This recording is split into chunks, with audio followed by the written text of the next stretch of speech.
바나나 7일 동안 이렇게 먹으면 뱃살 싹 빠져요. 바나나는 속살이 부드럽고 달콤해 남녀노소 누구나 좋아하는 과일 중 하나입니다. 제가 어렸을 때만 해도 부잣집에서나 먹을 수 있는 고급 과일이었는데 요즘엔 3, 4천 원이면 한 다발을 살 수 있는 가성비 좋은 흔한 과일이 되었네요. 먹기도 편하고 다이어트에도 좋다고 알려지면서 많이 먹게 되는 과일이 바로 바나나입니다. 이런 바나나를 보통 초록색일 때 구매하고 노랗게 될 때까지 기다렸다가 드시잖아요. 그런데 그거 아시나요? 바나나는 초록색일 때, 노란색일 때, 그리고 더 시간이 지나 갈색 반점이 생길 때 맛만 다른 것이 아니라 영양 성분도 달라져서 우리 몸에 주는 효능도 다르다는 사실 알고 계신가요? 그리고 바나나도 함께 먹으면 보약이 되는 궁합이 좋은 음식이 있고 또 함께 먹으면 오히려 독이 될 수 있는 음식이 있답니다.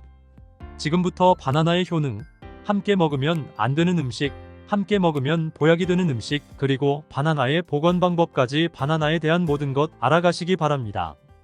건강한 삶을 위한 건강한 정보를 전해드리는 무조건 당신 편 구독과 좋아요 눌러주시고요. 전체 알림해 놓으시면 앞으로 알려드리는 건강정보 빠르게 받아보실 수 있을 거예요. 그럼 바나나에 대한 모든 것 바로 시작합니다. 바나나가 어떤 상태일 때를 가장 좋아하시나요? 저는 예쁘게 노란색으로 숙성되었을 때 먹는 것을 좋아하는데요. 그 이유가 초록색일 때는 아직 단맛이 덜하고 식감도 약간 서걱서걱하니 맛이 없는 것 같고 갈색의 반점이 생기면 왠지 보기에 좋지 않고 시간이 더 지나면 상한 것 같은 생각이 들어 먹기에 꺼려지기 때문입니다. 그런데 초록색 바나나, 노란색 바나나, 갈색 바나나가 각각의 영상소가 달라진다는 사실 알고 계셨나요? 먼저 초록색 바나나는 덜 익은 바나나는 맞습니다. 그렇다고 못 먹을 정도는 아닙니다. 단맛이 약간 적은데요. 그 대신에 건강에 도움이 되는데요. 바로 당뇨 환자에게 도움이 됩니다. 초록색 바나나는 소장에서 분해되지 않고 대장까지 내려가서 대장의 미생물에 의해 분해되는 저항성 전분이 풍부합니다. 이 저항성 전분으로 인해 소장에서 흡수가 되지 않아 혈당이 급격히 오르는 것을 막아주는 역할을 합니다. 당뇨 환자분들이 바나나가 단맛이 좋은 열대과일이라서 못 드시는 것으로 생각하시는데요. 이 초록 바나나를 드시면 좋습니다. 그리고 이 초록색 바나나는 소화되는 시간이 길기 때문에 포만감을 오래 유지시켜 주어 다이어트하는 식단에도 도움을 줄 수 있습니다. 저항성 전분은 이런 효능들로 인해 비만, 당뇨를 예방할 뿐 아니라 대장암도 예방하는 것으로 알려져 있습니다. 한 가지 주의할 점은 과민성 대장증후군이 있는 분들이 초록색 바나나를 드시면 증상이 악화될 수 있으니 주의하시기 바랍니다. 두 번째로는 노란 바나나인데요.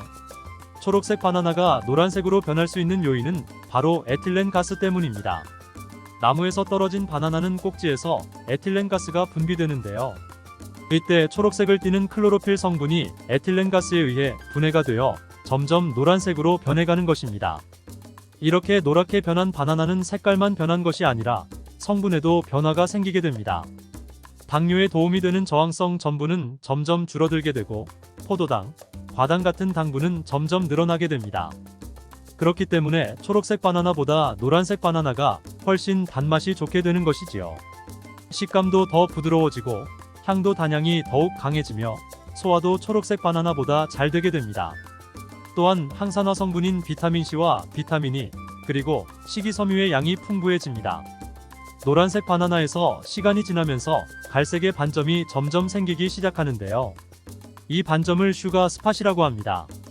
이름처럼 바나나의 당분 함량이 점점 많아지면서 당분이 농축되어 만들어지는 것입니다. 바나나가 상한 것이 아닌가 하고 간혹 오해하시는 분들이 있는데요. 색깔이 변했을 뿐이지 상한 것은 아닙니다. 그런데 이 슈가 스팟이 점점 많아질수록 바나나의 당분 함량이 높아지는 것이 때문에 당뇨가 있는 분들은 섭취하실 때 주의하셔야겠습니다. 최근에 바나나에 대한 연구가 진행되면서 이 슈가 스팟이 생겼을 때 바나나의 성분에 대한 실험도 진행되었는데요. 일본 데이쿄 대학 연구에 따르면 갈색 반점이 생긴 바나나의 면역 효과는 노란색의 바나나보다 최대 8배에 달했으며 이때 종양을 괴사시키는 물질로 알려진 NK 면역세포를 활성화시킨다고 합니다. NK 면역세포는 바이러스에 감염된 세포나 암세포를 직접 파괴하는 역할을 하고 TNF라는 종양괴사인자를 분비하여 비정상 세포의 증식을 억제하고 암세포의 자살을 유도합니다. 이게 무슨 말이냐면 쉽게 말해 갈색 반점이 생긴 바나나는 면역력을 강하게 하고 암 예방과 치료에 도움을 줄 수 있다는 것입니다. 바나나에 이런 효능이 있다니 놀랍지 않나요? 바나나에 함유되어 있는 성분을 살펴보면 칼륨과 마그네슘 등의 다양한 미네랄이 풍부하게 함유되어 있고 비타민 C, 비타민 B6, 비타민 A 등의 다양한 비타민도 함유하고 있습니다. 또한 우리 몸에 에너지를 공급하는 탄수화물도 풍부하게 함유되어 있습니다. 운동 경기를 보다 보면 선수들이 바나나를 먹는 장면을 볼 수 있는데요. 운동 중에 바나나를 먹으면 풍부한 탄수화물로 인해 에너지를 빠르게 공급해 주어 폭발적인 힘을 내는데 도움을 줄 수 있기 때문입니다. 나이가 들면서 점점 몸 안의 호르몬이나 에너지의 균형이 깨지고 건강이 점점 안 좋아지게 되는데요. 특히 혈관 건강에 문제가 생기는 경우가 많이 있습니다. 혈관 건강에 문제가 생기면서 나타나는 대표적인 증상이 고혈압이 되겠지요. 이 때문에 나이가 들면서 혈압을 관리하는 것이 정말 중요한데요. 바나나에 풍부하게 함유된 칼륨은 세포의 삼투압과 수분 평형 유지 기능을 수행하여 몸 안에 나트륨을 배출하는데 도움을 주어 혈압을 조절하는 데 도움을 준다고 알려져 있습니다. 성인의 하루 칼륨의 권장 섭취량은 남성은 4,700mg이고 여성은 3,500mg인데요. 실제로 섭취하는 칼륨의 양은 남성은 55%, 여성은 75% 정도만 섭취하는 것으로 통계를 통해 확인할 수 있습니다.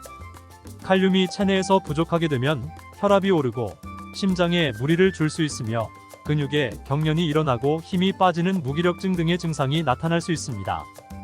바나나 한 개에는 하루 권장 섭취량의 15%의 칼륨이 함유되어 있어 부족한 칼륨을 보충하는 데 탁월한 도움을 줄 수 있습니다. 그리고 바나나에는 비타민 B6가 풍부한데요. 이 비타민 B6는 피리도킨이라고도 불리며 인체의 기능을 정상으로 유지하는데 매우 중요한 역할을 하는 수용성 비타민입니다. 비타민 B6는 신경 전달 물질을 생산하는데요. 특히 행복 호르몬이라고도 불리는 세로토닌의 합성에 중요한 역할을 합니다. 세로토닌은 행복감과 안정감을 느끼게 해주고 스트레스를 완화시켜줍니다. 또한 식욕을 조절하여 체중 감량에 도움을 주고 수면의 질을 향상시켜 피로 회복에도 도움을 줍니다. 이러한 효능으로 우울증, 불안장애, 불면증 등의 정신질환을 예방하고 치료하는 데에도 활용되는 성분이 바로 세로토닌입니다. 쉽게 말해 바나나를 섭취하면 행복감을 높이는데 도움을 준다는 것이지요. 또 비타민 B6는 호모시스테인 농도를 조절해 주어 심혈관 질환, 뇌혈관 질환을 예방하고 단백질을 분해하여 몸에 에너지를 공급하는 데에도 도움을 주어 바나나를 먹으면 힘이 나는 것입니다. 고기를 먹고 바나나를 먹으면 단백질 분해를 도와주어 소화를 잘 되게 해주기도 합니다. 이런 좋은 효능이 있는 바나나도 함께 먹으면 오히려 독이 되는 식품이 있는데요. 그 첫 번째는 바로 우유입니다. 그렇게 유명한 바나나 우유도 있는데 이게 무슨 말이지? 이런 생각하신 분들 있죠? 네, 맞습니다. 우유의 풍부한 칼슘은 흡수가 잘 안 되어 다른 미네랄 성분이 필요한데요. 대표적으로 비타민 D와 마그네슘입니다. 바나나에는 마그네슘이 풍부하여 우유의 칼슘을 흡수하는데 도움을 주고 우유의 풍부한 칼슘은 바나나의 칼륨과 함께 우리 몸속의 나트륨을 배출하는 효능을 극대화시켜주기도 합니다. 또한 우유의 풍부한 트립토판은 세로토닌의 분비를 도와주어 바나나와 함께 행복도를 높이는데 탁월한 효능을 발휘하기도 하지요. 하지만 이러한 효능도 소화를 잘 시켰을 때의 이야기입니다. 소화력이 좋은 분들에게는 이런 효능을 누릴 수 있지만 나이가 들며 소화가 잘 안 되는 분들이 바나나와 우유를 함께 드시게 되면 불용성인 바나나가 위 속에 오래 남아있게 되고 바나나의 유기산과 당분이 우유의 풍부한 단백질, 칼슘과 결합하여 더욱 소화가 어려워지게 됩니다. 바나나와 우유의 결합물이 위와 장에서 과발효가 일어나고 소화기관에 무리를 주게 됩니다. 이렇게 되면 위염, 식도염 등이 나타날 수 있고 계속되면 만성질환이 될 수 있으니 주의하시기 바랍니다. 실제로 아침마다 우유와 바나나를 함께 드신 분이 원인 모를 복통이 잦아 병원 진료를 계속 보는 경우도 있습니다. 그렇다면 장 건강에 도움을 주는 바나나와 함께 먹으면 좋은 음식은 없을까요? 있습니다. 바로 오트밀입니다. 바나나에 함유된 섬유질은 대부분이 불용성 섬유질이기 때문에 장내의 이물질을 흡착하여 변의 부피를 크게 하는 데는 도움이 되지만 물을 흡수하여 변을 부드럽게 만들지는 못합니다. 이 때문에 바나나를 지속적으로 먹고 변비에 걸리기도 합니다. 이를 방지하려면 수용성 섬유질이 필요한데요. 바로 오트밀에 수용성 섬유질이 풍부하게 함유되어 있습니다. 오트밀에는 수용성 섬유질이 50% 이상 함유되어 있어 바나나와 오트밀을 함께 섭취하게 되면 섬유질의 균형이 잘 맞아 변을 무르게 하여 배변을 원활하게 하고 장 건강에 도움을 주게 됩니다. 또한 콜레스테롤의 배출도 도와주어 혈관 내의 나쁜 콜레스테롤의 수치를 낮추는 데에도 도움을 줄 수 있습니다. 바나나와 함께 먹으면 독이 되는 음식 두 번째는 바로 고구마입니다. 고구마는 바나나와 함께 다이어트에 도움이 되는 음식으로 함께 섭취하는 경우가 종종 있는데요. 고구마와 바나나는 복합 탄수화물이 풍부하여 포만감을 길게 유지해 주어 다이어트에 도움이 될 수 있습니다. 하지만 한 가지 문제가 있는데요. 그것은 바나나와 고구마 둘 다 칼륨의 함량이 높다는 것입니다. 칼륨을 과다하게 섭취하게 되면 고칼륨혈증을 일으킬 수 있고 이로 인해 무력감, 피로감, 메스꺼움, 구토, 근육마비, 호흡 곤란 등이 있으며 심한 경우 저혈압, 부정맥, 근육마비, 심장마비, 혼수상태 등의 심각한 부작용이 나타날 수 있습니다. 신장이 약한 분들은 몸에서 칼륨의 배출이 원활하지 않기 때문에 고구마와 바나나를 지속적으로 함께 드시게 되면 신장을 더욱 망가지게 해 건강을 악화시킬 수 있습니다. 바나나와 함께 먹으면 보약이 되는 음식은 오트밀에 이어 파인애플이 있습니다. 바나나와 파인애플에는 브로멜라인이라는 효소가 풍부한데요. 이 효소는 운동 후에 생기는 근육의 염증을 빠르게 회복시키고 또한 근육의 피로회복에도 도움을 주는 것으로 알려져 있습니다. 또한 바나나와 파인애플을 함께 드시게 되면 단백질 분해를 극대화해 소화를 돕고 소화불량, 변비, 대장염 등의 소화기 질환을 예방하는 데에도 탁월한 효능을 발휘하게 됩니다. 바나나와 함께 먹으면 보약이 되는 음식 세 번째는 카카오입니다.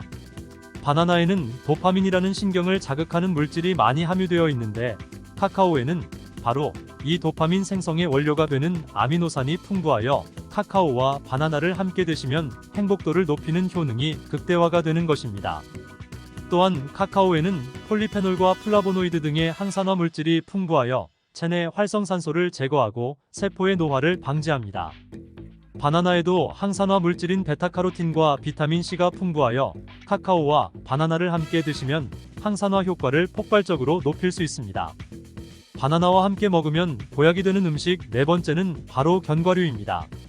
바나나와 견과류를 함께 드시면 세로토닌의 분비가 촉진되어 마음을 차분하게 하고 숙면을 취하는 데 도움이 됩니다. 또한 바나나의 풍부한 마그네슘은 근육의 이완을 돕고 견과류의 트립토판을 세로토닌으로 바꿔주는 성분인 비타민 B6가 바나나에 풍부해 견과류와 바나나를 함께 드시면 불면증과 우울증을 예방하고 개선하는 데 탁월한 도움을 줄 수 있습니다. 바나나를 보관하실 때에는 바나나의 꼭지 부분을 랩이나 호일로 감싸주신 상태에서 바나나 거리 같은 것에 걸어두시는 것이 좋습니다. 그렇게 하면 바나나 꼭지에서 나오는 에틸렌가스를 어느 정도 차단해 주어 바나나가 빨리 숙성되는 것을 방지하여 좀 더 오래 보관할 수 있습니다. 그리고 열대과일인 바나나는 냉장고에 보관하시게 되면 냉해를 입어 바나나색이 빠르게 검은색으로 변하게 되는데요.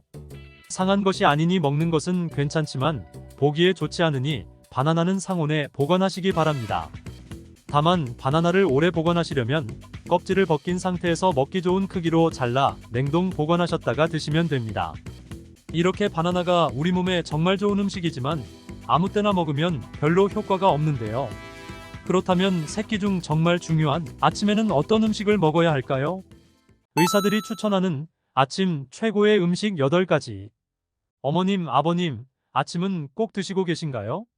요즘 간헐적 단식이라는 것이 유행하는데 혹시 어머님, 아버님도 아침 거르고 계시진 않으신가요? 또는 아침에 밥 차리기 귀찮아서 빵에 잼 발라 먹거나 국에 밥 말아 후루룩 드시며 대충 때우고 하루를 시작하고 계시지 않으신가요? 아침에 잘 먹은 밥 한 그릇은 보약이나 다름없다는 말이 있을 만큼 정말 중요한데요. 이 중요한 아침도 어떻게 먹느냐에 따라 건강을 이롭게 하는 약이 될 수도 있고 건강을 해치는 독이 될 수도 있습니다. 지금부터는 아침이 왜 중요한지, 의사들이 추천하는 아침 최고의 음식 8가지, 그리고 음식을 먹는 방법, 또한 아침에 절대 먹으면 안 되는 음식 3가지. 이렇게 아침에 대한 모든 것 알려드릴게요. 영상 보시고 궁금하신 내용이나 이외에도 추천하실 음식 또는 먹으면 좋지 않은 음식 알고 계신 것이 있다면 댓글로 남겨주시기 바랍니다. 응원의 댓글은 영상 제작에 큰 도움이 됩니다. 어떤 내용이든 댓글 남겨주시기 바랍니다. 그럼 아침에 대한 모든 것 바로 시작합니다. 아침을 먹는 것이 중요하다고 하는데 도대체 왜 중요할까요? 공부하는 학생들도 마찬가지이지만 연세가 많은 어르신, 중년들에게도 아침은 정말 중요합니다. 그 이유는 바로 뇌 건강 때문입니다. 우리의 뇌는 24시간 활동을 하는데요. 잠에서 깨어 활동하는 시간에 우리 몸이 움직이고 생각하고 하는 모든 활동에 관여할 뿐 아니라 자는 동안에도 뇌는 쉬지 않고 우리의 몸을 재정비하는 역할을 합니다. 이렇게 쉬지 않고 일하는 뇌는 우리 몸이 쓰는 에너지 중 많은 양을 사용하게 되는데요. 뇌에서 사용하는 에너지원은 바로 포도당입니다. 밤새 일한 뇌에 에너지원을 공급해줘야 뇌 기능이 활성화가 되는데 아침을 거르고 먹지 않으면 뇌에 공급되는 에너지가 적어 뇌 기능이 떨어지게 되는 것이지요. 아침을 건강하게 잘 먹어야 기억력도 좋아지고 집중력도 향상되며 우리 몸이 활성화되는데 도움을 줄 수 있는 것입니다. 반대로 먹지 않거나 잘못 먹으면 오히려 뇌 기능이 떨어지고 뇌 기능뿐 아니라 우리 몸의 건강도 해칠 수 있다는 사실을 꼭 기억해 주시기 바랍니다. 그럼 도대체 아침은 무엇을 어떻게 먹어야 하는지, 그리고 어떤 음식은 피해야 하는지 알려드리겠습니다.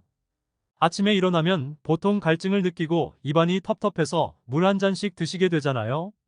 그 이유가 있습니다. 아침에 반드시 먹어야 하는 음식 중 첫 번째가 바로 물인데요. 밤새 뇌는 쉬지 않고 일한다고 했잖아요. 우리 몸은 잠들어 있지만 뇌는 밤새 우리 몸을 재정비하는데요. 밤새 지친 몸을 회복시키고 내분비 기관을 정비하고 노폐물을 배출시키기 위해 많은 에너지를 사용하게 되는데 이때 우리 몸 안의 수분도 손실되게 됩니다. 그 양이 약 500ml에서 1000ml 정도 된다고 합니다. 그래서 아침에 잠에서 깨면 목마른 갈증을 느끼고 입안이 건조해져서 나도 모르게 물을 찾게 되는 것이지요. 그런데 물을 마실 때에도 찬물을 마시기보다 따뜻한 물을 마셔야 합니다. 첫 한 모금은 물을 마시지 말고 입안을 한번 헹궈버려 주셔야 합니다. 왜냐하면 입안에서 밤새 많은 세균이 번식해 있기 때문에 물로 입안을 헹궈 깨끗하게 해주는 것이 좋습니다. 그 다음 물 500ml 정도의 따뜻한 물을 한 번에 다 마시지 마시고 한 모금씩 천천히 나눠 마시기 바랍니다. 특히 고혈압이 있거나 뇌출혈 또는 뇌동맥류가 있었던 분들은 더욱 천천히 드시길 바랍니다. 혈관에 문제가 있던 분들이 물을 너무 빨리 들이게 되면 뇌의 혈류량이 급증해 뇌혈관에 무리를 주어 문제가 발생할 수도 있기 때문입니다. 최소한 5분 정도의 시간을 두고 천천히 한 모금씩 드시길 바랍니다. 아침에 따뜻한 물을 마시게 되면 혈액의 양을 늘려주고 또한 혈액을 묽게 만들어주는 효과를 줄 수 있습니다. 그렇게 되면 혈류량 또한 늘게 되고 몸 안에 쌓인 노폐물을 배출하는 데에도 원활하게 해줄 수 있습니다. 나이가 들어갈수록 신진대사가 떨어지고 호르몬 분비가 떨어지게 되는데요. 이런 이유 때문에 만성 탈수인 분들이 많이 있습니다. 몸 안에 수분이 많이 떨어져 주름도 많이 생기게 되는 것이고요. 그래서 더욱 수분 보충에 신경을 써야 되고요. 만성 탈수가 되지 않도록 아침에 따뜻한 물 500ml 정도를 반드시 잊지 마시기 바랍니다. 이렇게 아침에 물을 마시면 탈수를 막아주는 것과 혈액순환에 도움을 주는 것 외에도 몸의 신진대사를 더욱 활발하게 해주는 효과도 있고요. 아침에 물이 몸에 들어가면 위장 활동에도 도움을 줍니다. 밤새 멈춰있던 위장이 움직이기 시작하는데 장내에 남아있던 음식물이 직장으로 움직이게 되고 위 대장 반사 운동이 활발해지고 배변 신호를 자극하여 변비에도 도움을 줄 수 있는 것입니다. 두 번째 아침에 좋은 음식은 단호박입니다. 단호박은 섬유질이 풍부하고 단맛도 좋은데요. 뇌에 필요한 포도당을 공급하는 데에도 아주 좋으며 식이섬유가 풍부해 혈당을 천천히 올라가게 해줍니다. 이 풍부한 식이섬유는 밤새장에 남아있던 음식 찌꺼기들을 흡착하여 배출하는 데에도 도움을 줍니다. 그리고 단호박에는 베타카로틴이 풍부한데요. 이 베타카로틴이 눈의 황반에 영양을 충분히 공급해 주어 눈 건강에도 아주 좋은 식품입니다. 다만 호박을 쪄서 드실 때 더 많은 영양분을 흡수하기 위해서는 올리브 오일을 한 스푼 곁들여 주셔야 합니다. 왜냐하면 호박의 풍부한 베타카로틴은 기름과 함께 섭취했을 때 몸에 흡수가 잘 되기 때문입니다. 세 번째 아침에 좋은 음식은 바로 계란입니다. 계란에는 단백질이 풍부하다는 것 알고 계시지요? 아침에는 반드시 단백질을 보충해줘야 하는데요. 이 건강한 단백질은 포만감을 줄 뿐만 아니라 소화되는 데에도 시간이 걸리기 때문에 쉽게 배고파지지 않아 당분이 많은 간식을 먹거나 점심을 폭식하게 되는 것을 막아줄 수 있습니다. 계란에는 단백질뿐 아니라 비타민 A, 비타민 E, 그리고 비타민 D 등이 풍부하게 함유되어 면역력을 높이는 데에도 아주 좋은 식품입니다.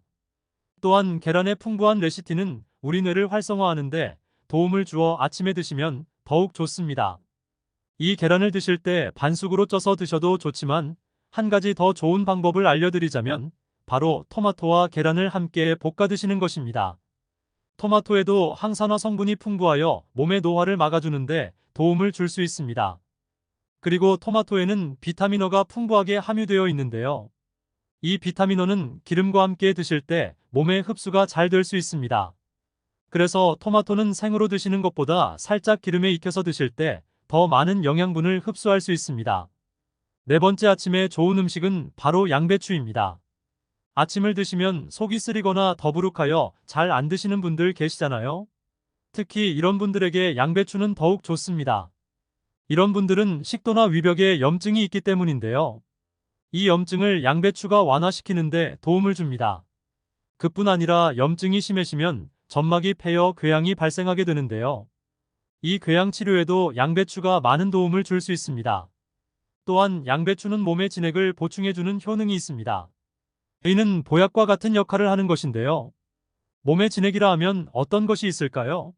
그것은 혈액, 림프액 조직액 음식물 섭취 시 흡수되는 영양물질, 몸 안의 조직에서 분비되는 점액질, 호르몬 등 우리 몸 안의 생명을 유지하기 위해 필요한 모든 체액이 바로 진액입니다. 이 진액이 몸에 부족하면 여러 증상이 나타나는데요.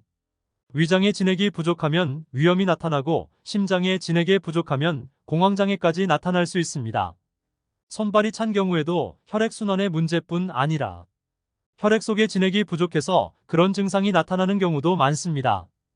바로 이런 여러 증상들의 원인이 진액 부족인 경우가 많은데 양배추가 우리 몸의 진액을 보충해주는 역할을 하는 것입니다.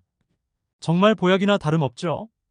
다섯 번째, 아침에 좋은 음식은 바로 무가당 그릭 요거트입니다. 무가당 그릭 요거트는 그리스 지방에서 우유를 농축하여 만든 요거트입니다. 그릭 요거트에는 유단백, 유지방, 유당이 적절하게 함유되어 있습니다. 그 중에서 특히 단백질에 풍부하게 들어있어 아침에 드시기에 정말 좋은 식품입니다. 그리고 그릭 요거트를 드시면 장내 좋은 균을 활성화시켜주기 때문에 장내 환경을 좋게 만들어주는 데에 아주 좋은 효능이 있습니다.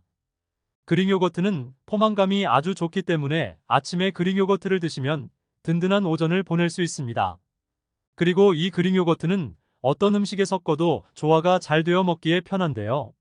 아침을 차려 먹기 번거로우신 분들은 일반 빵 말고 통곡물로 된 통밀빵에 그릭 요거트를 발라 드시면 좋겠습니다. 좋은 그릭 요거트일수록 식감이 꾸덕합니다. 부드러운 요거트 말고 꾸덕꾸덕한 그릭 요거트를 골라 드시길 바랍니다.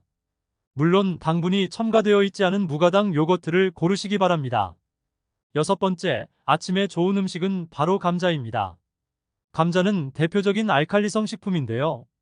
위의 점막을 보호하는데 많은 도움을 주고 칼륨 성분이 풍부하여 몸 안에 나트륨을 배출하는데 도움을 주어 고혈압을 예방하는데 아주 좋은 식품입니다.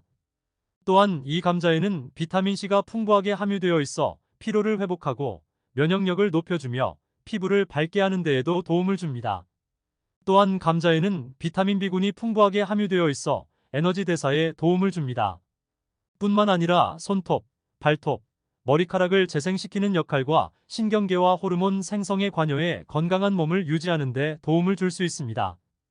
또한 감자에는 탄수화물이 풍부하게 함유되어 있어 뇌에 필요한 포도당을 공급해 줄 뿐 아니라 아침에 우리 몸에 필요한 충분한 에너지원이 되는 것입니다.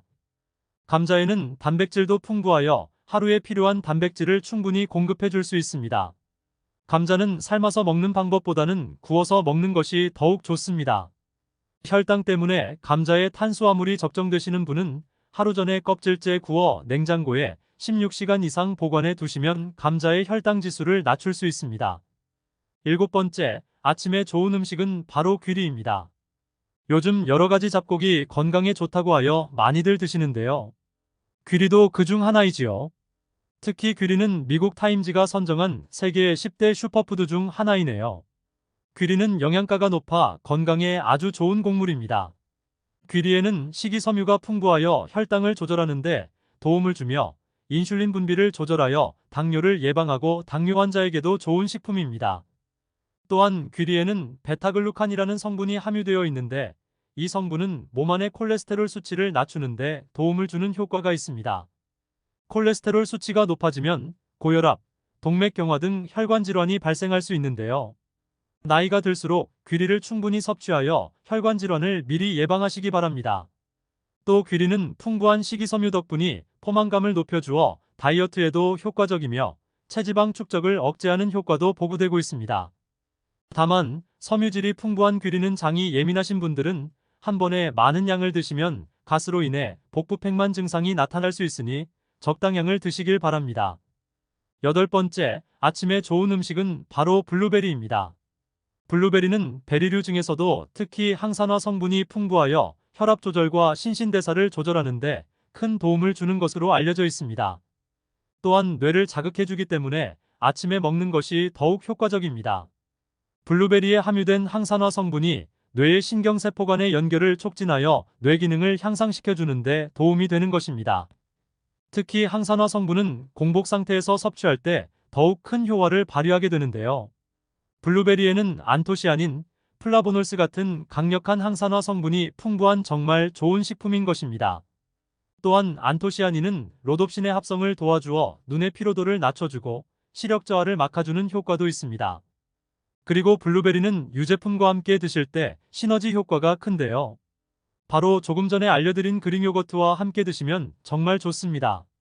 그릭 요거트에 블루베리를 넣어 드시게 되면 비타민 E의 흡수율이 높아지기 때문입니다.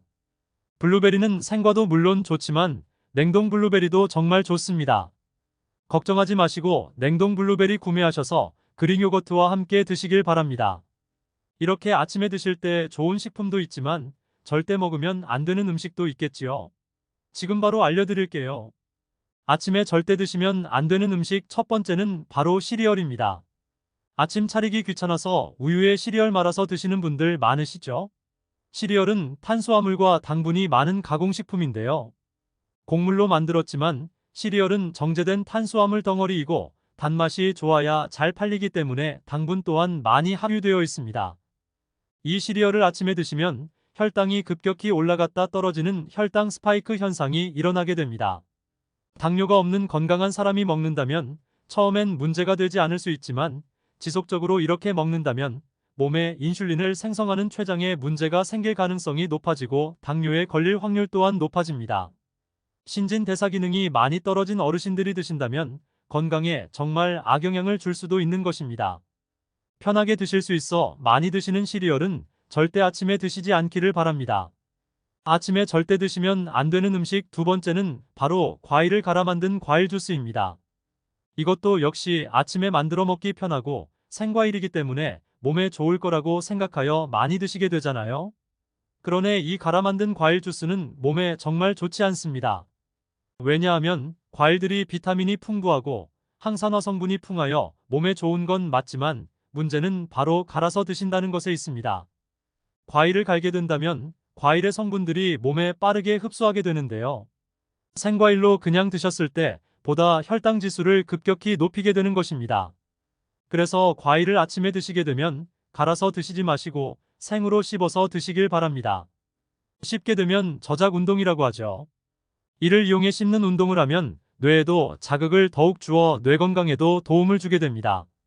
아침에 절대 드시면 안 되는 음식 세 번째는 바로 죽입니다. 무슨 말이지? 아침에 속도 편하고 소화도 잘 되어 죽을 먹게 되는데 왜 절대 안 된다는 거지? 이렇게 생각하시지요? 흰 쌀밥이 현미에 비해 좋지 않다는 건 이미 알고 계시지요?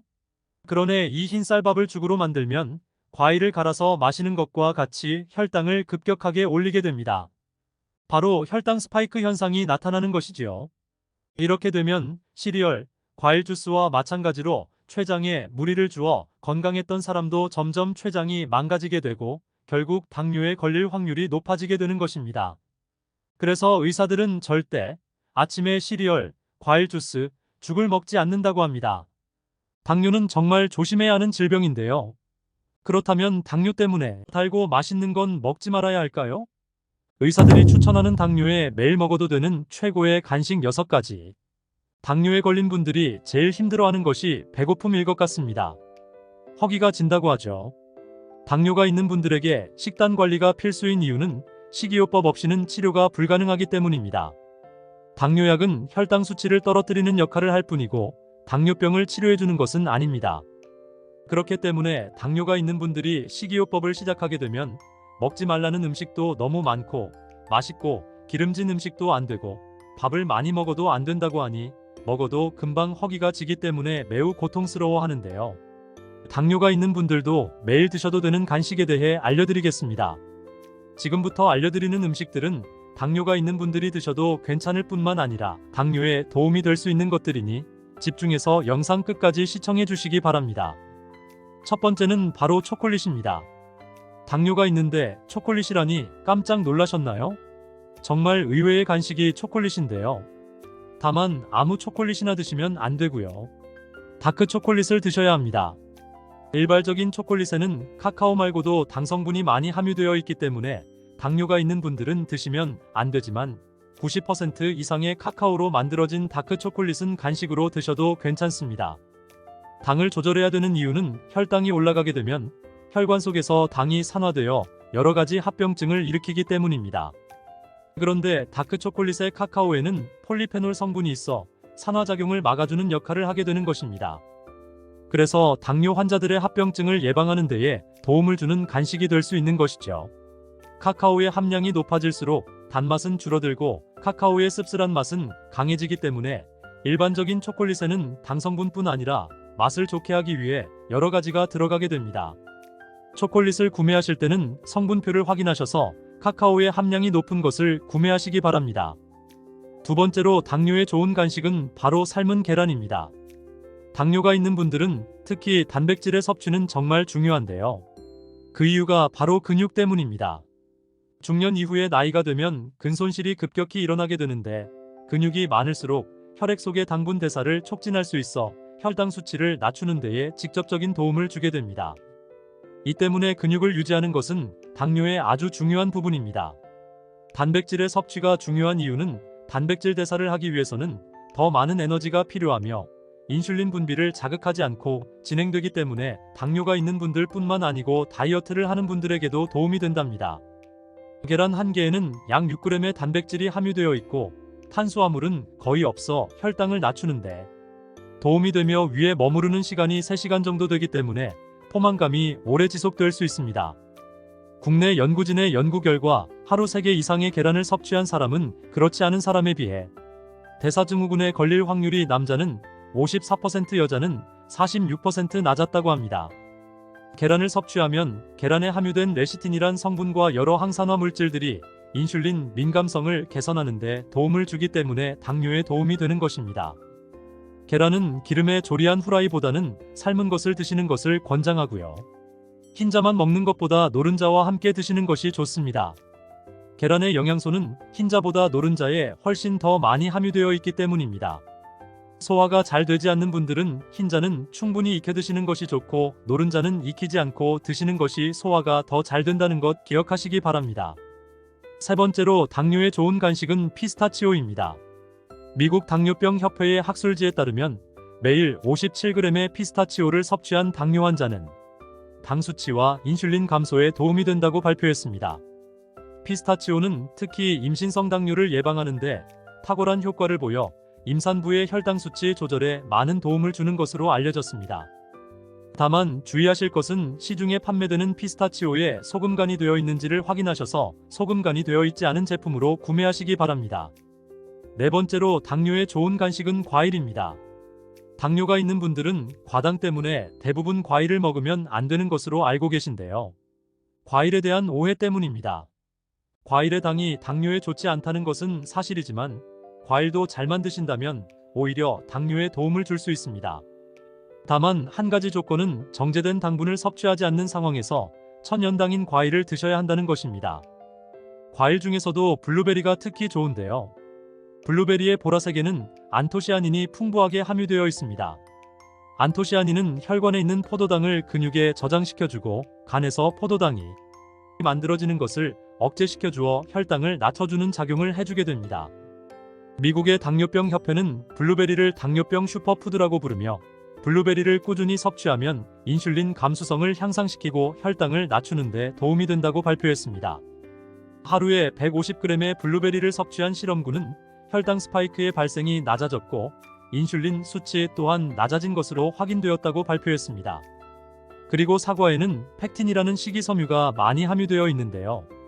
이 펙틴이라는 성분은 혈당을 낮춰주는 작용을 하여 천연 당뇨약으로 불립니다. 사과는 껍질째 드시는 것이 좋은데요.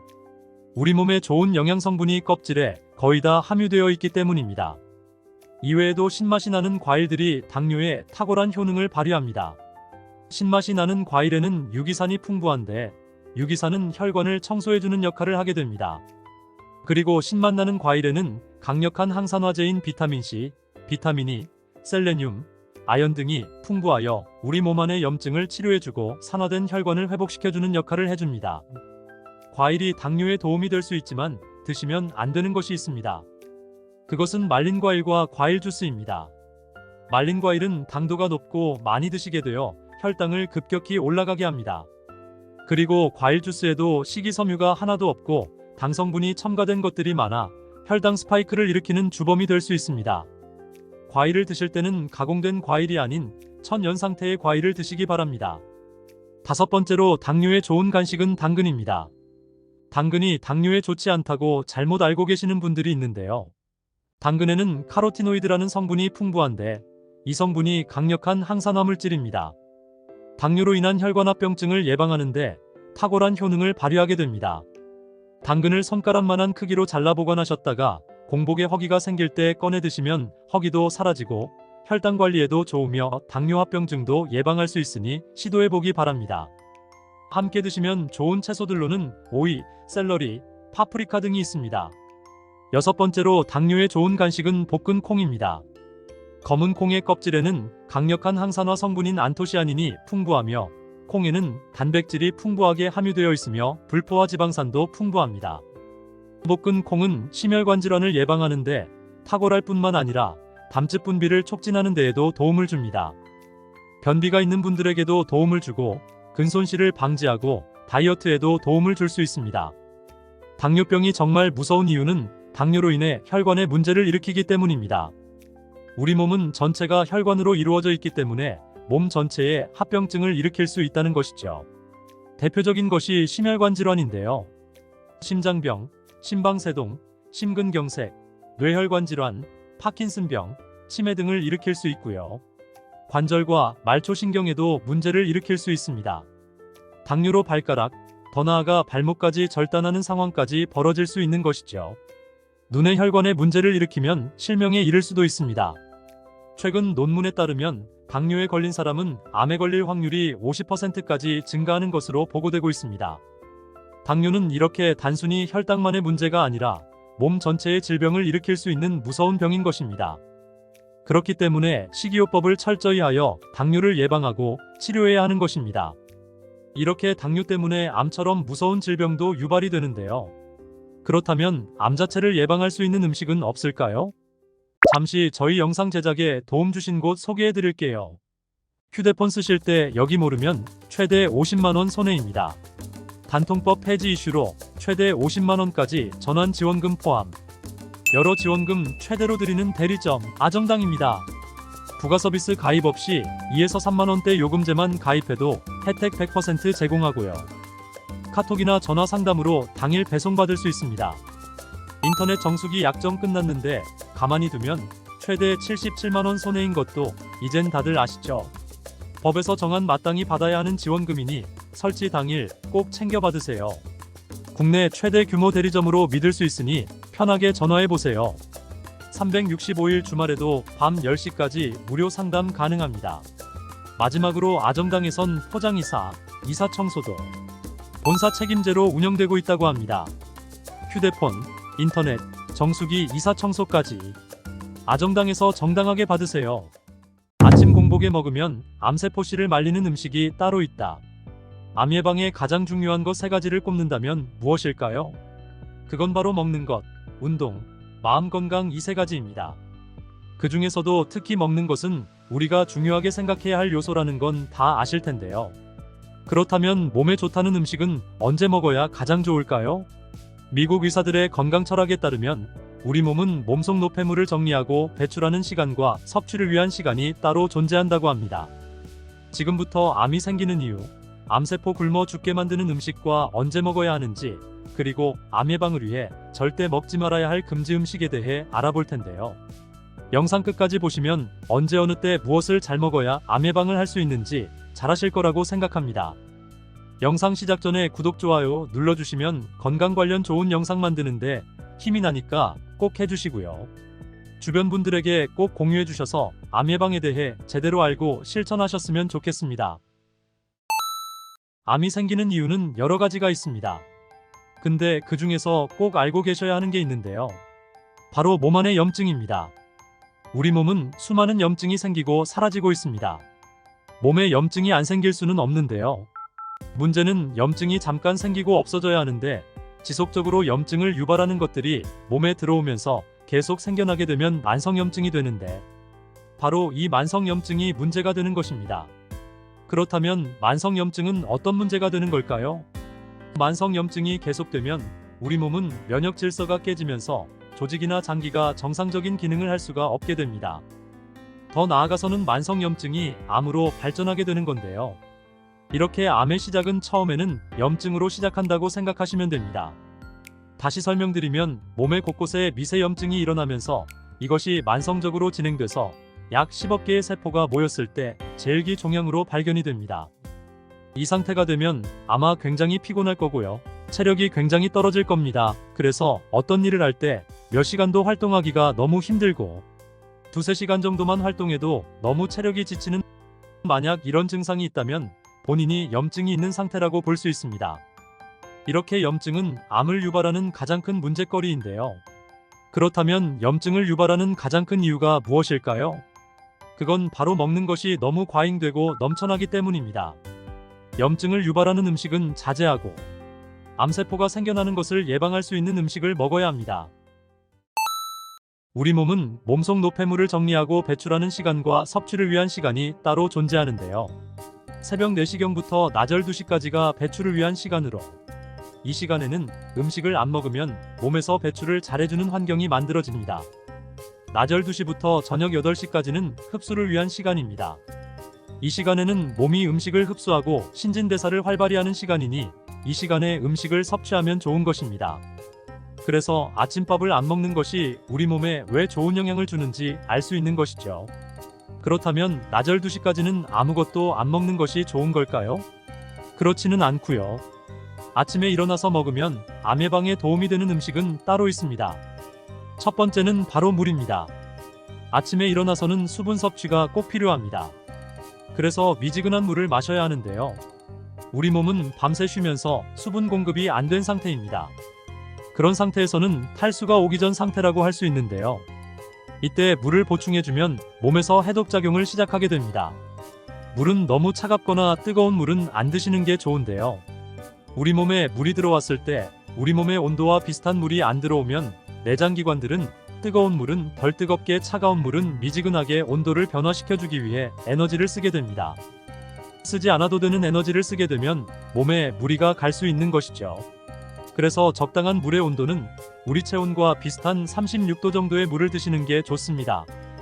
물처럼 수분 섭취에 도움이 주는 음식들이 있는데요. 이런 음식들이 오전에 밥 대신으로 먹었을 때 암 예방에 극대화 효과를 누릴 수 있습니다.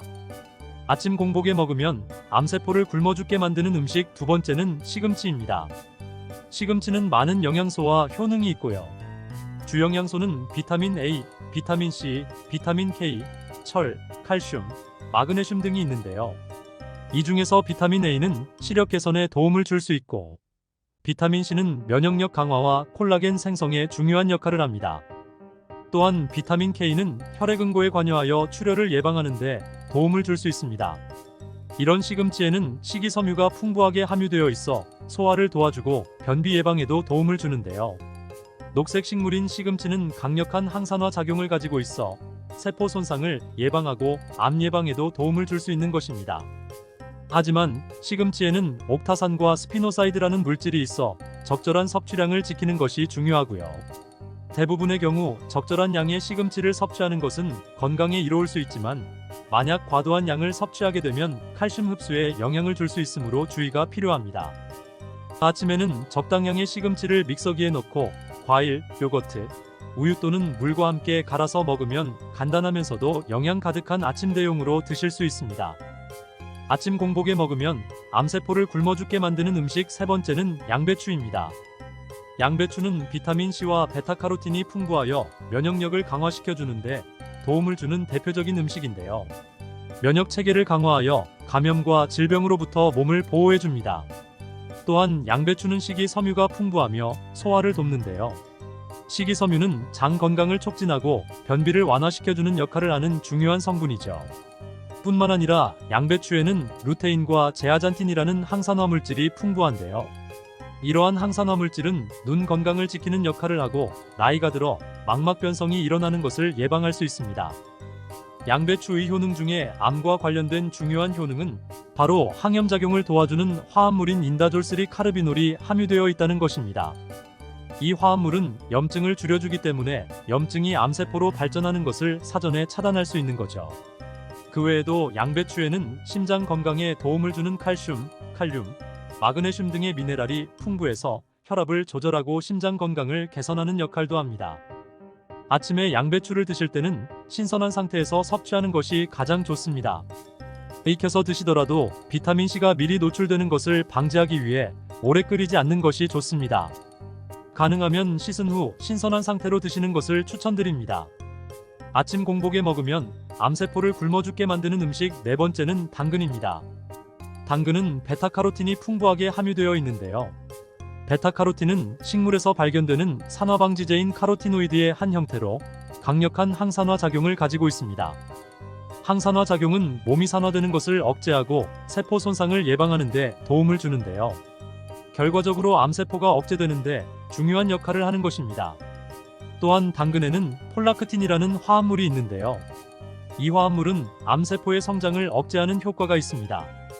그것뿐만 아니라 당근에는 비타민C와 다른 항산화 물질이 풍부하게 함유되어 있습니다. 이러한 영양소는 면역 체계를 강화하여 암 발생 가능성을 줄이는 역할을 합니다. 강화된 면역 체계는 암세포의 형성을 억제하고 건강한 세포의 복제와 복구를 촉진합니다. 아시다시피 당근에는 식이섬유도 풍부한데요. 식이섬유로 인해 소화 과정이 원활하게 이루어지면 장 건강을 유지할 수 있고 장내 독소의 축적을 방지하여 암 발생 가능성이 줄어드는 것입니다. 다만 당근만으로 암을 완전히 예방할 수 있는 것은 아니기 때문에 균형 잡힌 식단과 건강한 생활 습관을 유지하는 것이 중요합니다. 이제는 아침에 밥 대신 어떤 것을 먹어야 하는지 아셨죠? 아침을 황제처럼 먹으라는 말이 있는데요. 이 말은 지금 시대에는 맞지 않는 말이라고 볼 수 있습니다.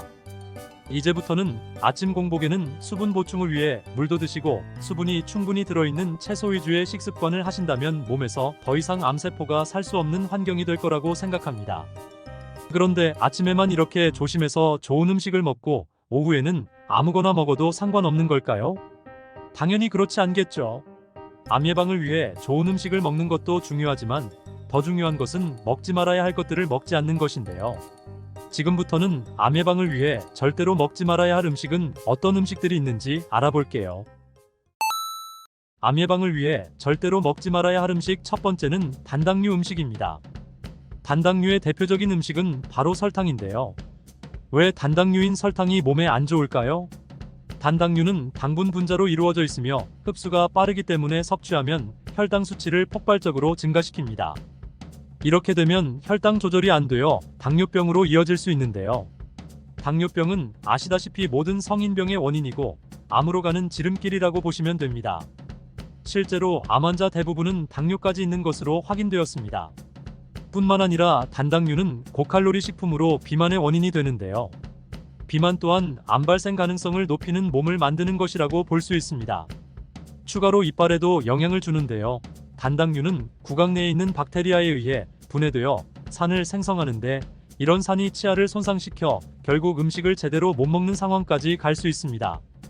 단 당류가 포함된 음식은 설탕 말고도 사탕, 초콜릿, 탄산음료, 주스, 빵, 쿠키, 과자, 시리얼 등 시중에 파는 인스턴트 식품 대부분이 해당된다고 보시면 됩니다.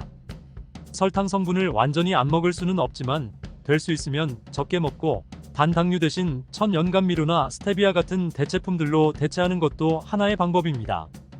암 예방을 위해 절대로 먹지 말아야 할 음식 두 번째는 술입니다. 국제암연구소는 알코올을 인체에 유해한 1급 발암물질로 분류하였는데요. 술은 구강암, 인후암, 식도암, 간암, 유방암, 대장암 등 여러 종류의 암 발생 위험을 높이는데 영향을 주는 최악의 음식이라고 할 수 있는 거죠. 그렇다면 왜 술은 암 발생의 최악일까요? 그건 바로 술의 주성분인 알코올 때문인데요. 술의 주성분인 알코올은 대사 과정에서 생성되는 아세트알데하이드라는 물질이 있는데 이것이 몸에 안 좋은 독소라고 보시면 되고 암세포를 성장시키는데 중요한 역할까지 하는 것입니다. 또한 아세트알데하이드는 DNA 손상을 유발하고 세포 주기 조절을 방해하여 암 성장을 촉진하는 몸에 정말 안 좋은 성분입니다. 특히 알코올은 호르몬 수치를 변화시킬 수 있는데요. 호르몬 수치의 변화가 여성분들이 알코올을 섭취하면 유방암 발생 위험을 증가시키는 원인이 되는 것입니다.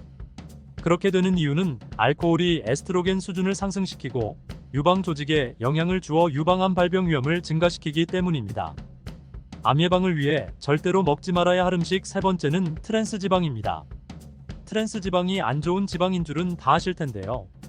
은근히 우리가 먹는 음식들 중에 트랜스 지방이 많은 음식들이 있습니다. 일단 집에서 식용유로 튀기듯이 요리하는 음식은 전부 트랜스 지방이 발생한다고 보시면 됩니다. 감자튀김이나 치킨 너겟, 핫도그 같은 것들은 당연히 트랜스 지방이 많이 있고요. 계란 후라이도 일반 식용유로 요리하면 트랜스 지방이 많이 나온다고 보시면 됩니다. 그리고 과자나 빵에도 트랜스 지방이 많이 함유되어 있으니 성분표를 꼭 확인해서 드시는 것이 좋습니다. 그렇다면 트랜스 지방은 도대체 왜 몸에 안 좋고 암세포를 성장시킬까요? 먼저 트랜스 지방은 LDL 콜레스테롤 수치를 증가시키는데요. 이는 동맥경화를 유발하여 혈관 건강을 악화시킵니다. 결과적으로 암이 발생할 수 있는 환경을 조성하는 거죠. 또한 트랜스 지방은 염증을 촉진시키는데요. 만약 지방 섭취량이 많아지고 이 중에 트랜스 지방이 포함되어 있다면 자연스럽게 염증 반응이 증가하게 됩니다. 이로 인해 만성적인 염증을 가지게 되고 암세포로 성장하는 결과로 이어지는 거죠. 암 예방을 위해서 음식만 잘 가려서 먹으면 될까요? 지금부터 말씀드리는 건 잘 모르시는 분들이 많으신데요. 중요한 정보니 꼭 끝까지 시청하시는 게 좋겠죠. 매일 이 시간 밥 먹으면 염증이 자라서 암세포됩니다. 혹시 오늘 아침에는 뭐 드셨나요? 아마도 몸에 좋다는 음식 드셨을 텐데요. 요즘 건강에 좋다는 음식들은 넘쳐서 도대체 어떤 음식이 좋다는 건지 나쁘다는 건지 헷갈리고 너무 정보가 많아서 어떤 음식을 먹어야 하는지 고르기 힘들 거예요. 근데 그거 아시나요? 음식 자체도 중요하지만 우리 몸을 건강하게 유지하기 위해서는 비워야 하는 시간과 채워야 하는 시간을 잘 알아야 합니다. 이게 무슨 소리인지 궁금하실 텐데요. 쉽게 말하면 음식을 먹어야 하는 시간이 따로 존재한다는 거죠. 우리 몸이 음식으로 채워지기 위해서는 몸을 비워야 한다는 건데요. 비우지 않으면 채우지 못한다는 말처럼 먼저 몸이 건강하기 위해서는 그동안 쌓였던 나쁜 것들을 비워야 합니다. 몸을 비운다는 것은 몸을 해독한다는 것이고 이렇게 해독이 진행이 되고 나서는 우리 몸 안의 대사기관들 그리고 세포가 좋아하는 것들로 채워야 합니다. 좋은 것들로 채운다는 것은 음식으로 영양분을 흡수한다는 말인데요. 여기서 꼭 기억하셔야 하는 것이 우리 몸이 병들어가는 이유는 음식 독소, 스트레스, 과로, 외부 환경, 유전적 체질 이렇게 5가지 원인입니다. 그 가운데 가장 큰 요인은 음식 독소인데요. 어떤 음식을 먹는지도 중요하고 언제 먹느냐도 중요합니다. 아무리 몸에 좋은 음식이라도 흡수 시간이나 배출 시간에 맞춰서 먹어야 몸에 독이 되는 것을 막을 수 있는 것입니다.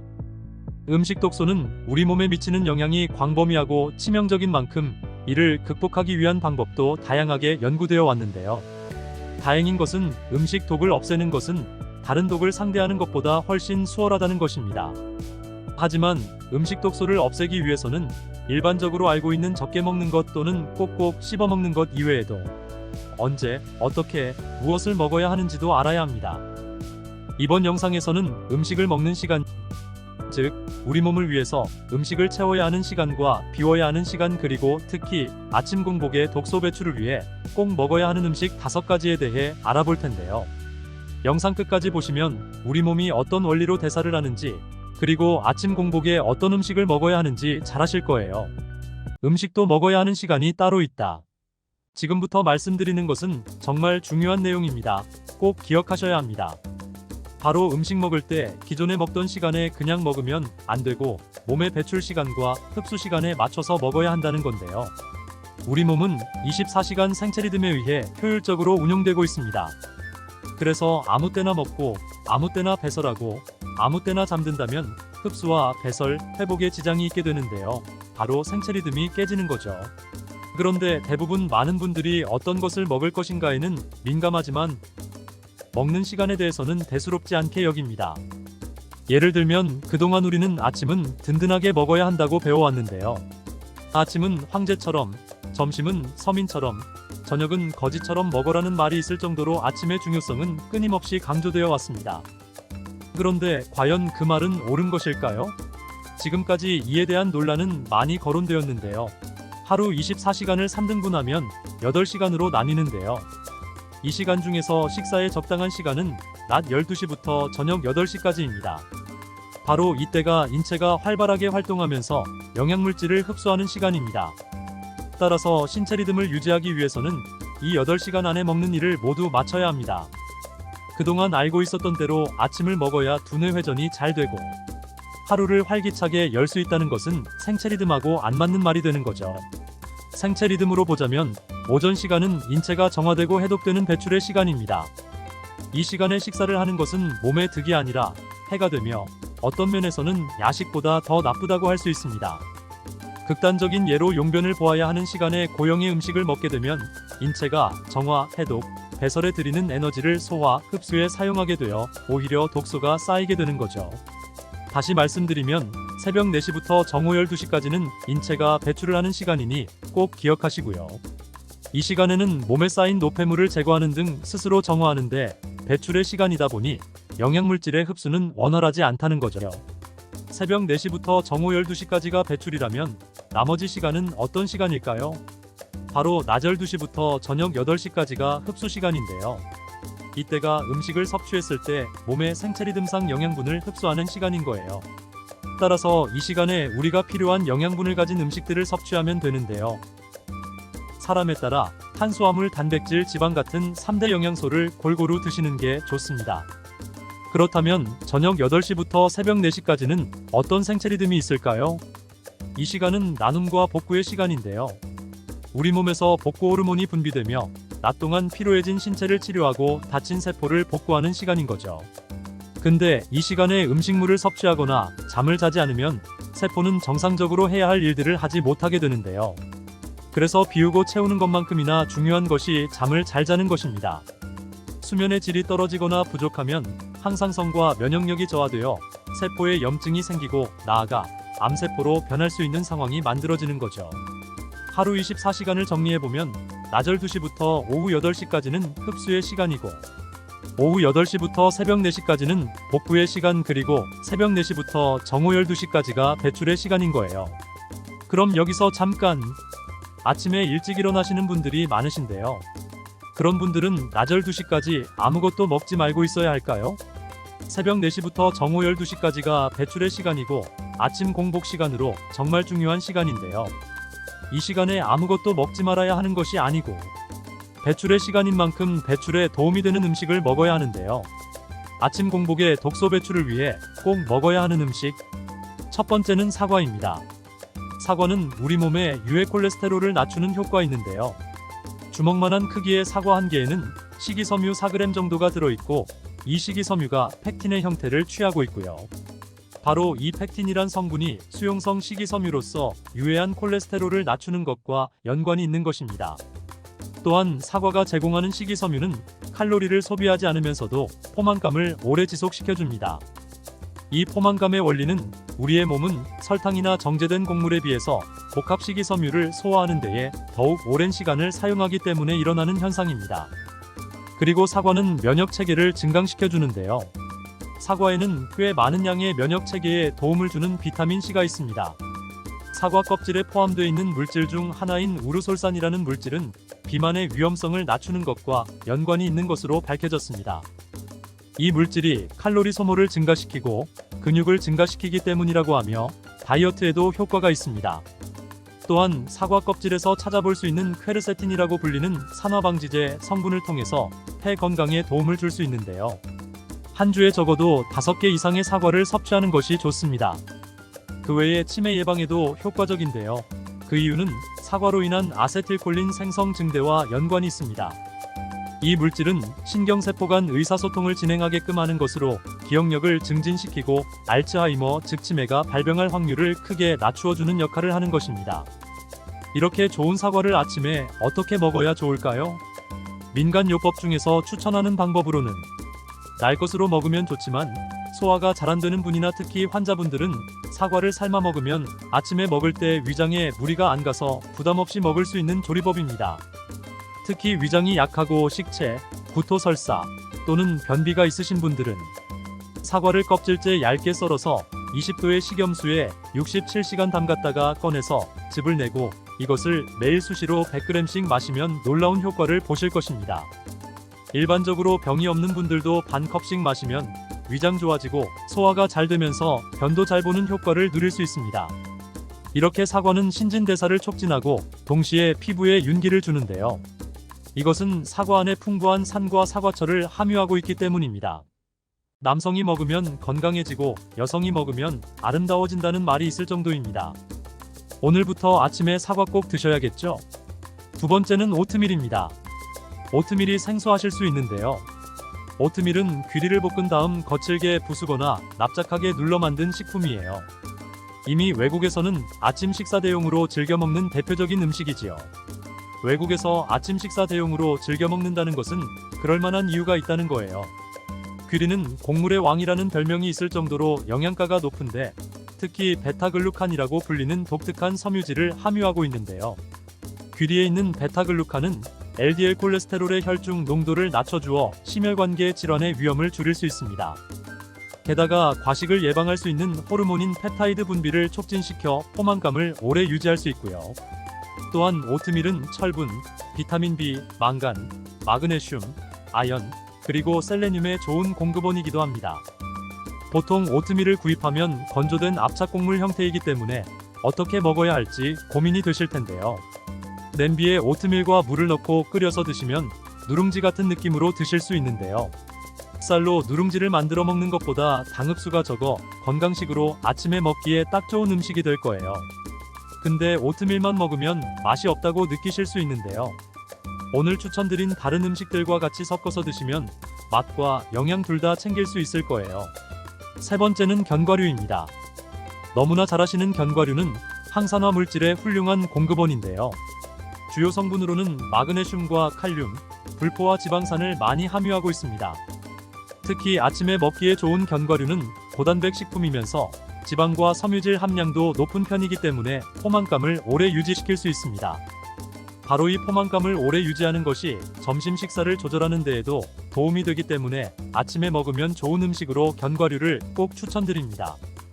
또한 견과류는 지방이 많아 칼로리가 높은 편이지만 우리의 몸은 이 지방을 모두 흡수하는 것은 아닙니다. 가공된 고지방 제품과는 달리 견과류는 일부 칼로리만을 흡수하기 때문에 너무 많이 섭취하지만 않는다면 괜찮습니다. 어떤 음식이든지 과하면 안 좋을 수 있는 것 아시죠? 그 외에 성인병 예방에 정말 좋은데요. 견과류는 심장이나 뇌 건강과도 관련이 있습니다. 호두나 아몬드, 땅콩 등의 견과류를 꾸준히 섭취하면 건강한 혈관을 유지할 수 있고 이는 심장 및 혈관 질환의 위험도를 낮출 수 있습니다. 여러 견과류 중에서 인간의 뇌 모양과도 비슷한 호두는 불포화 지방산이 많고 뇌신경을 안정시키는 데 도움을 주는 칼슘, 비타민 B군뿐만 아니라 뇌 발달과 두뇌 활성화에 좋은 비타민 A와 미네랄이 풍부한 것으로 알려져 있습니다. 50대 이상의 중년이라면 견과류 중에서 호두는 꼭 빼먹지 말고 드시는 게 좋겠죠. 네 번째는 그릭 요거트입니다. 요거트는 알아도 그릭 요거트는 잘 모르시는 분들도 있으실 텐데요. 최근에는 마트에서도 그릭 요거트 제품을 쉽게 발견할 수 있습니다.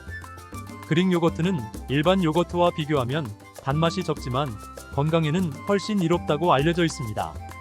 그렇다면 그릭 요거트는 어떻게 만들어질까요? 그릭 요거트는 대개 우유를 절반이 될 때까지 농축한 뒤 유산균을 넣어 발효를 합니다. 그리고 농축 과정 없이 바로 발효해 만드는 일반 요거트에 비해 칼슘, 단백질 등 주요 영양소가 풍부할 수밖에 없는데요. 이런 그릭 요거트에는 인공 감미료 등의 식품 첨가물이나 설탕이 아주 적은 게 특징입니다. 그래서 특별한 맛이 없다거나 뻑뻑하다고 느낄 수 있지만 몸에는 더 좋은 거죠. 그릭 요거트는 효능도 정말 많은데요. 먼저 누구나 다 아시는 엄청난 양의 프로바이오틱스가 들어있습니다. 프로바이오틱스란 위장이 최상의 상태로 활발하게 움직이도록 돕는 박테리아를 가리키는데요.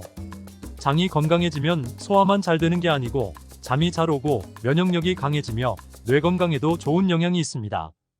더불어 장의 컨디션이 좋아지면 피부까지 좋아지는 효과를 볼 수 있습니다. 유명한 영양학자 마야 펠러에 따르면 그릭 요거트는 단백질 함량이 높아서 체중 감량에 도움이 되는데요.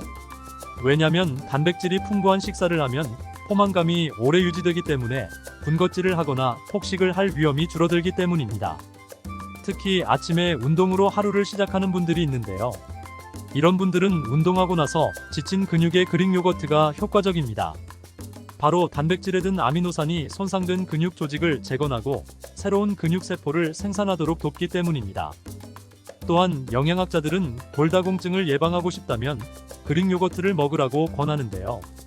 그릭 요거트에는 뼈와 치아를 튼튼하게 유지하는데 필수적인 칼슘이 풍부하기 때문입니다. 2017년 영양학 저널에 실린 논문에 따르면 그릭 요거트는 당뇨병을 예방하는 데 도움이 된다고 발표했는데요. 바로 프로바이오틱스 덕분입니다. 마트에서 구매할 때는 성분표를 잘 보고 구매하는 것을 권장드리고요. 할 수 있다면 집에서 직접 만들어 드시는 게 가장 건강한 그릭 요거트를 만들 수 있으니 꼭 집에서 만들어 드시기를 추천드립니다. 그리고 위에서 추천드린 견과류나 과일과 함께 드시면 더욱 건강하고 맛있게 드실 수 있을 거예요. 다섯 번째는 블루베리입니다. 요즘 냉동으로 블루베리 사드시는 분들이 많으신데요. 항산화 물질이 풍부한 과일 중 대표주자인 블루베리는 기억력을 높여주고 혈압과 신진대사를 적절히 조절해주는 효과가 있는데요. 특히 최근 연구에 따르면 아침 공복에 먹었을 때 그 효과가 배가 된다고 밝혀졌습니다. 이외에도 눈을 보호해주고 뼈와 치아를 튼튼하게 만들어주고 당뇨병을 예방해주는 최고의 과일이라고 할 수 있습니다. 한 가지 주의할 점은 블루베리는 당 성분이 높기에 아침에 드실 때 20알 정도만 드셔도 그 효과를 충분히 누릴 수 있으니 위에 추천드린 다른 음식들과 적당량을 같이 드시면 더욱 좋겠죠. 근데 음식도 잘 먹어야 하지만 생각지도 못했던 곳에서 암 발생률이 높아진다는 것 아시나요? 이런 반찬통 쓰면 암세포가 100배 증가합니다. 혹시 암에 대해 못 들어본 분 있으신가요? 아마도 100% 그런 분들은 없을 거예요. 그만큼 암은 많은 사람이 걸리는 질병이고 한 번 걸리면 완치되기 정말 어려운 질병입니다. 전 세계적으로 보면 1년에 암으로 사망한 사람이 1000만 명이 넘는 것으로 보고되었는데요. 이는 사망 원인 1위로 암이 그만큼 위험한 질병이라는 거예요. 그렇다면 그런 암을 미리 예방할 수는 없을까요? 세계보건기구에 의하면 암을 미리 예방하는 행동을 하면 암 발생을 33% 이상 줄일 수 있다고 발표했는데요. 문제는 많은 분들이 암 예방을 위한 예방행동에 대해 잘 모르고 있다는 거예요. 이제부터 암이란 무엇인가? 무심코 음식을 보관한 어떤 용기들이 발암물질이 나오는지, 암세포 늘리는 최악의 음식 냉장고에 넣는 순간 발암물질로 변하는 음식, 이렇게 암에 대한 모든 것들을 알아볼 텐데요. 영상 끝까지 보시면 암 예방 박사님이 되실 거라고 생각합니다. 암을 다른 말로 악성 종양이라고도 합니다.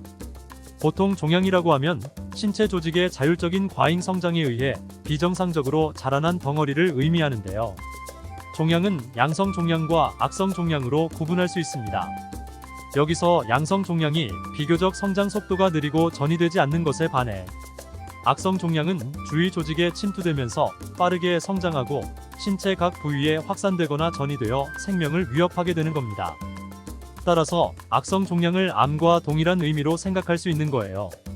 우리 신체를 구성하는 가장 작은 단위인 세포는 정상적으로는 세포 자체의 조절 기능에 의해 분열 및 성장하고 수명이 다하거나 손상되면 스스로 죽어서 없어지는데요. 이런 활동으로 전반적인 세포수의 균형을 유지합니다. 그런데 여러 가지 원인에 의해 이러한 세포 자체의 조절 기능에 문제가 생기면 정상적으로는 없어져야 할 비정상 세포들이 과다 증식하게 되며 경우에 따라 주위 조직 및 장기에 침입하여 암을 형성하고 기존의 구조를 파괴하거나 변형시키는데 이러한 상태를 암이라고 할 수 있는 것입니다. 그렇다면 이런 암은 대체 무엇 때문에 생기는 걸까요? 여러 가지 이유가 있지만 먼저 평소에 무심코 하는 행동 중에 음식들을 담는 용기에 대해 알아볼게요. 우리는 플라스틱을 많이 사용하는데요. 플라스틱 용기들을 살펴보면 1번부터 숫자가 그려진 삼각형 표기를 발견할 수 있습니다. 이 표기는 플라스틱의 원활한 분리배출을 위한 이름표 역할을 하는 것인데 다 같은 플라스틱 같아 보여도 성분이 다르기 때문에 성분에 따라 잘 활용해야 합니다. 잘 알고 활용한다면 건강하게 플라스틱을 사용하는 데 도움이 될 수 있는 거죠. 특히 고온에서 환경 호르몬이 배출되고 발암물질이 나오는 특정 플라스틱 용기를 전자레인지에 넣는 등의 실수는 면할 수 있는데요. 총 6가지의 표기가 무엇을 의미하는지 알아보겠습니다. 플라스틱 용기 종류 첫 번째, 가장 흔히 볼 수 있는 플라스틱 종류입니다. 생수나 음료수병 등에 사용되고 박테리아에 취약해 재사용은 절대 하시면 안 됩니다. 음료수나 물을 사드시고 병이 아깝다고 다시 재활용하는 분들이 많은데 절대 하면 안 되는 행동인 거죠. 더구나 이걸 따뜻하게 드신다고 전자레인지 같은 곳에 넣어서 데워서 드시는데 이렇게 되면 고온에서 환경 호르몬이 배출되고 암을 유발하는 발암물질이 잔뜩 나오니 전자레인지에는 절대 넣으면 안 됩니다. 플라스틱 용기 종류 두 번째, 고밀도의 플라스틱으로 나쁜 화학 성분이 배출되지 않아서 어린이의 장난감의 재료로 많이 이용되는데요. 그만큼 안전하고 뛰어난 내열성으로 전자레인지 사용이 가능하고 반찬통으로도 쓰입니다. 지금 바로 냉장고 열고 HDP 제품이 맞는지 꼭 확인을 하셔야겠죠. 플라스틱 용기 종류 세 번째, PVC. 흔히 많이 쓰는 랩, 필름, 지퍼백 등의 비닐 종류인데요. 원래는 단단한 성질이지만 부드럽게 만드는 과정에서 환경 호르몬이 다량 배출돼서 발암물질이 나오기 때문에 음식에 자주 사용하지 않는 것이 좋습니다. 음식이 남거나 보관할 때 랩이나 지퍼백으로 덮어서 보관 많이 하고 계시죠? 이제부터라도 사용 안 하는 걸 추천드립니다. 특히 오랫동안 보관할 때는 더더욱 조심하셔야겠죠. 플라스틱 용기 종류 네 번째, 저밀도 플라스틱으로 신축성이 좋고 투명해 비닐 장갑이나 휴대전화 보호 필름을 만들 때 사용되는데요. 썩지 않고 재활용이 불가능하기 때문에 환경을 생각해서 사용 안 하는 걸 추천드립니다. 플라스틱 용기 종류 다섯 번째, PP. 반찬통으로 가장 많이 쓰는 플라스틱 용기인데요. 질량이 가장 가볍고 질기며 내열성이 좋습니다. 특히 열에 의한 환경 호르몬 배출이 거의 없고 발암물질도 거의 안 나오는 용기인데요. 비교적 안전한 플라스틱으로 아기 젖병이나 반찬통, 보온병, 이불솜 등의 생활용품에 쓰는 플라스틱입니다. 집에 있는 반찬통이 이 제품이 맞는지 꼭 확인을 해주셔야겠죠. 플라스틱 용기 종류 여섯 번째, PS. 이 제품은 가벼운 질량으로 과자봉지나 플라스틱 식기구에 많이 사용되는데요. 내열성이 약해 고온에서 발암물질이 배출되므로 주의해야 합니다. 이 제품이 식품을 담는 용으로 많이 사용되기 때문에 확인이 꼭 필요한데요. 열을 가하지 않으면 환경 호르몬이 거의 나오지 않아 괜찮지만 조금만 열을 가해도 발암물질 덩어리가 되기 때문에 평소에 쓰는 반찬통이나 식품 용기 중에 이 용기가 있는지 꼭 확인을 하고 사용해야 합니다. 그렇다면 이런 용기만 잘 구분한다면 암 예방이 잘 될까요? 당연히 더욱 중요한 것은 먹는 음식인데요. 암세포를 만드는 최악의 음식은 어떤 것들이 있는지 알아보겠습니다. 암세포를 만드는 최악의 음식 첫 번째는 고기입니다. 정확히 말하자면 태운 고기인데요. 고기를 굽는 과정에서 고기가 타게 되면 발암물질인 벤조피렌이 발생하게 됩니다. 또한 고기를 구우면 생기는 연기에도 벤조피렌이 함유되어 있어서 되도록이면 고기를 구울 때 환기를 주기적으로 해주는 것이 중요합니다. 고기가 타서 생성된 벤조피렌은 기름을 타고 고기 전체에 퍼지기 때문에 탄 부위만 잘라낸다고 하더라도 예방이 안 될 수 있으니 직화구이 같은 태우기 쉬운 방식은 안 하시는 걸 추천드립니다. 발암물질인 벤조피렌은 주로 단백질과 지방이 함유된 육류나 생선이 탈 때 발생하지만 누룽지 같은 것이 탈 때도 소량 발생되어지는 것으로 알려져 있습니다. 암세포를 만드는 최악의 음식 두 번째는 햄 베이컨 같은 가공된 고기입니다. 가공된 고기에는 소디움 나이트라이트와 같은 보존제가 있는데요. 이는 가공육의 색을 유지하고 세균 증식을 억제하는 역할을 하지만 이러한 화합물이 인체 내에서 나이트로사민과 같은 발암물질로 변할 수 있습니다. 또한 고온에서 가공육을 조리할 때 아미노산, 당, 크레아틴이 반응하여 헤테로사이클릭 아민과 폴리사이클릭 방향족 탄화수소 같은 발암성 물질이 생성될 수 있습니다. 가공된 고기에는 염분 함량도 엄청 많은데요. 이건 유통기한을 길게 하기 위해 많은 소금이 사용되는 것이죠. 이렇게 과도한 나트륨 섭취는 위암을 비롯한 여러 종류의 암 위험과 깊은 연관이 있다는 걸 알고 드셔야 합니다. 추가적으로 가공육에는 헤모글로빈이나 미오글로빈으로부터 유래한 햄철분이 포함되어 있는데 이 햄철분이 과도하게 섭취될 경우 산화 스트레스를 유발하고 세포 손상을 일으킬 수 있고 결국 암세포가 생길 수 있습니다. 세계보건기구의 국제암연구소는 가공육을 1군 발암물질로 분류했는데요. 다른 건강에 좋은 음식도 많은데 굳이 먹을 이유가 없겠죠. 암세포를 만드는 최악의 음식 세 번째는 초가공식품입니다.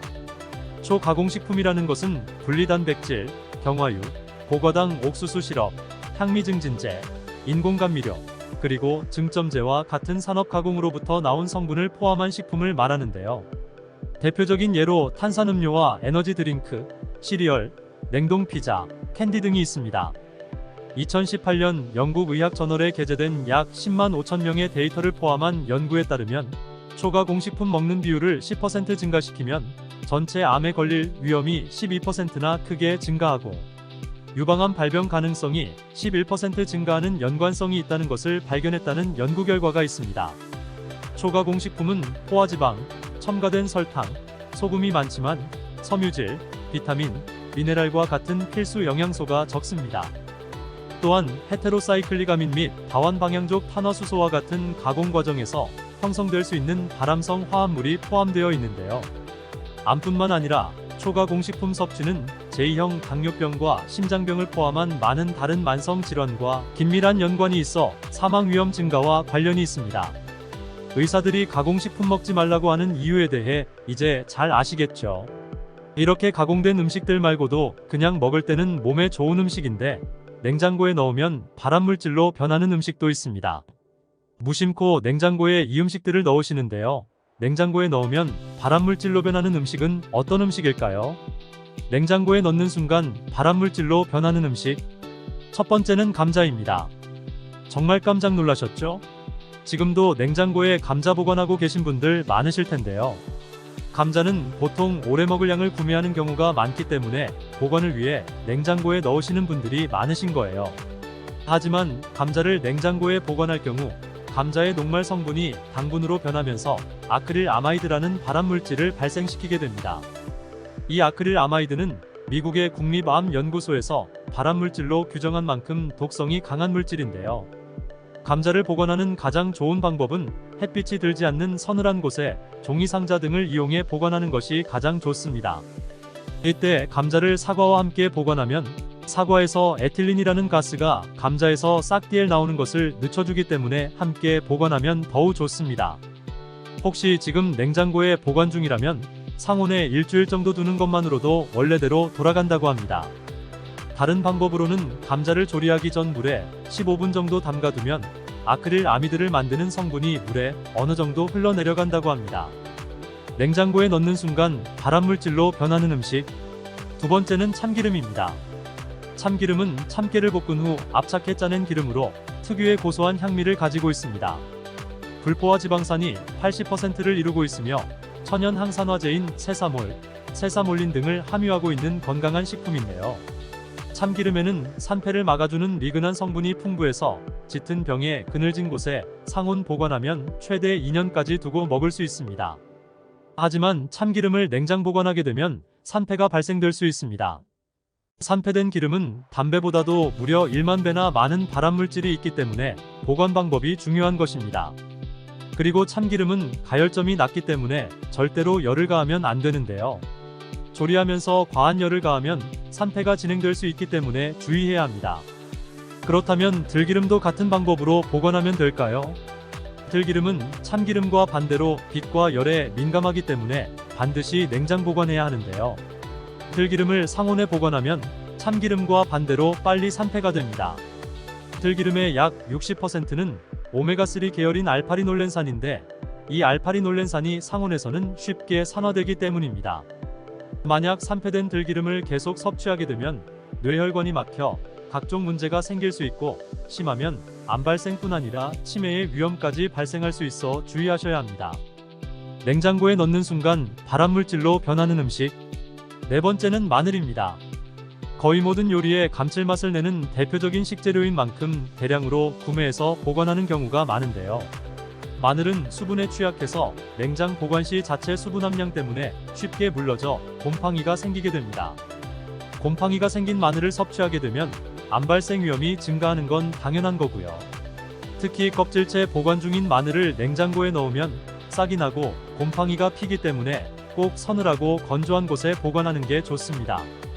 또 껍질을 제거한 마늘은 다져서 냉동 보관하는 것이 가장 좋은데 부득이하게 통마늘로 보관해야 한다면 습기에 곰팡이가 나지 않도록 밀폐 용기 바닥에 소금이나 설탕을 깔고 그 위에 키친타월을 깔아 냉장실에 보관해 주는 게 좋습니다. 그렇게 되면 소금과 설탕이 제습제 역할을 해서 곰팡이가 생기는 것을 방지할 수 있기 때문입니다. 이 정도만 알아도 암 예방에 대해 거의 모든 것을 안다고 할 수 있겠죠. 100세 시대인 만큼 그냥 오래 사는 것이 아닌 건강하게 오래 사는 것을 목표로 건강에 도움이 되는 방법들 꼭 기억하세요. 혼자만 알고 있지 말고 주변 분들에게도 이 영상을 추천해 주시고 좋은 정보를 같이 공유한다면 정말 좋겠죠. 앞으로 무조건 당신 편은 자식이 부모님을 생각하는 마음으로 건강에 좋은 정보들을 알려드릴게요. 오늘 영상이 도움이 되셨으면 구독, 좋아요 부탁드릴게요. 다음 영상에서도 건강한 삶을 위한 정보 바로 보실게요.